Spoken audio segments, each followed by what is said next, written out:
how to use Translate keyboard on iPhone. If you want to have the translation feature built in within your keyboard on iPhone's own keyboard app does not offer such a feature.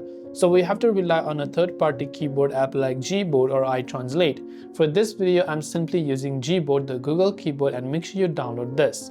You can try to open it up and follow the on-screen instructions, or you can directly open settings on your iPhone and scroll down to the apps section. Go to default apps and under default apps select keyboard, tap on add new keyboard, then select Gboard and add Gboard in this case.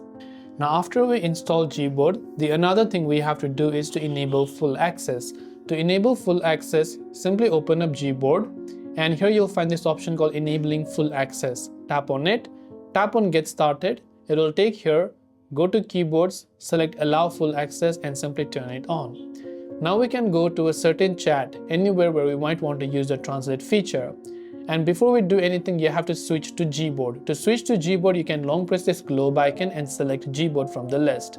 Now you can simply type in anything that you prefer, but now if you tap this Google icon, you can see this option called translate. So now we can tap on translate, tap on got it. Now we can just select any type of thing that we want to change it to. We can detect the language and convert it to another language and directly send it within the keyboard. So this way we can actually get the translate feature within iPhone by simply using Gboard as an example. Hope this video helped you. If you have any questions, feel free to leave them down below. As always, thanks for watching and see you in the next video.